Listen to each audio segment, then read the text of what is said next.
Hello everybody and welcome back to Time to Cook, the cook-along show where I teach my friends a new dish every week, and through them you too learn the dish at home. Every Monday we tell you what dish we're going to cook that week, give you the full list of ingredients, and then on Wednesday the full cook-along video goes up. Hello Kyle. Hi Grace. My cook this week. Very excited to be here. Super excited. So excited. Very excited to eat and drink with you. So what are we making this week? That is the question, isn't it? I thought I'd just bring all these ingredients. You could figure it out and just make whatever you like. Salad? We're going to make a parsley salad this week. No, what we are going to make is, it's comfort food. But up until literally 10 minutes ago, it was storming here in Berlin. It was lightning. And it felt like a day where we needed comfort food, even though we're technically in spring. It is a big stew, big... unctuous, it's a good word, it's a great word, stew with cheesy dumplings on top. Oh, what's not to love? I'm using aubergine for the stew. Aubergine has not appeared on this channel yet so far. Once. 21 dishes in and not one person's used an aubergine, so I thought that had to change. You're a disgrace, Grace. It's not my fault. I've been leaving it up to the other cooks. This is why I took over, because I was like, aubergines have to feature. Yes, you're all failing. Everyone else is failing. Leave it to me. Do better. No, so it is an Aubergine Arrabbiata stew with Parmesan dumplings. This is not a recipe of my own creation. Okay. It is a BBC Good Food recipe. Classic recipe good. resource. I was talking to Georgia, one of the previous episodes, about my family Excel spreadsheet where we put in the dishes that we cook every night. Every night?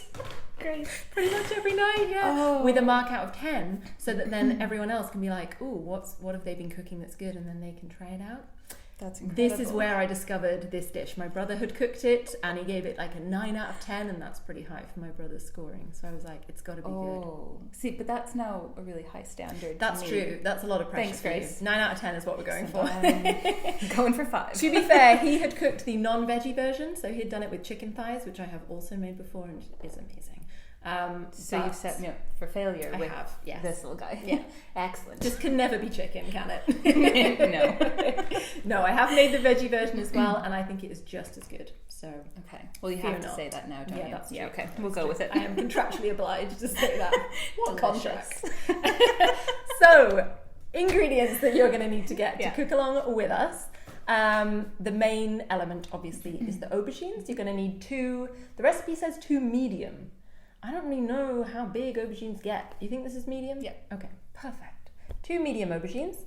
We're also going to need a white onion, a medium to large white onion, 2 cloves of garlic. We're going to choose some big juicy cloves, so nice large cloves of that. Always. Chili flakes. That's the spiciness of the arrabbiata. I've only got these big red dried chilies, so we're going to chop them up. Yeah. But if you have flakes, that would definitely be easier. The base of the stew is a tomato sauce.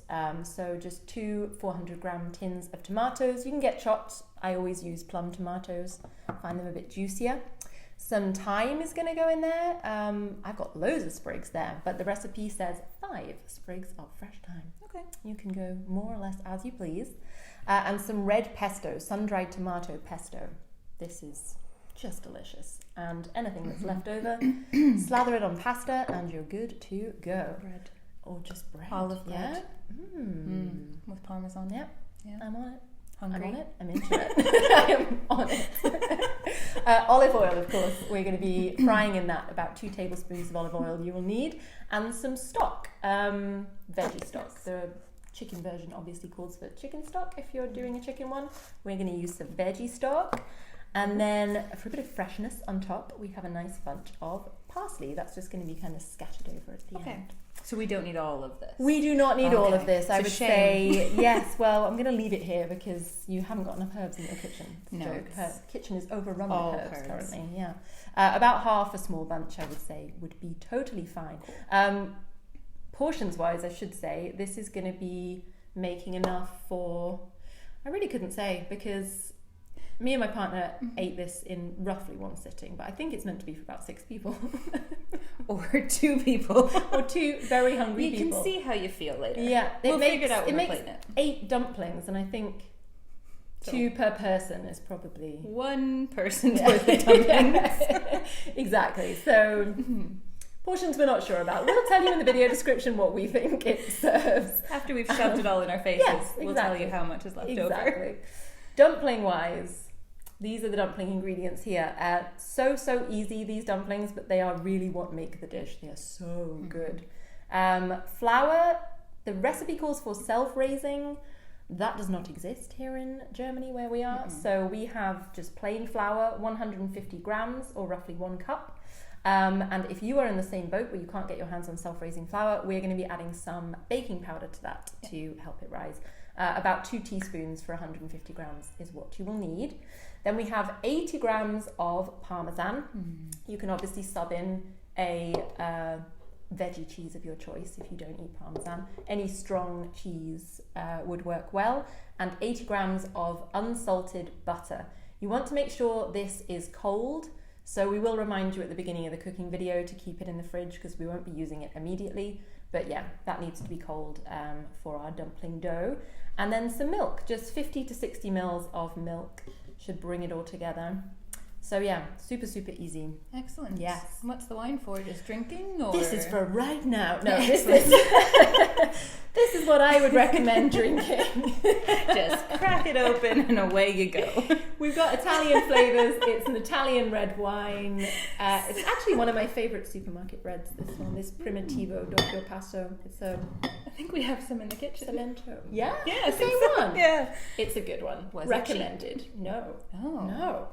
That's it. That's why it's only for special occasions. And you are a special occasion, pal. I know. Feel honoured. Oh, I forgot this massive thing of sugar.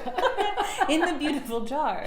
We're going to be using some sugar. Certainly not this much. Only about half teaspoon or something, I think.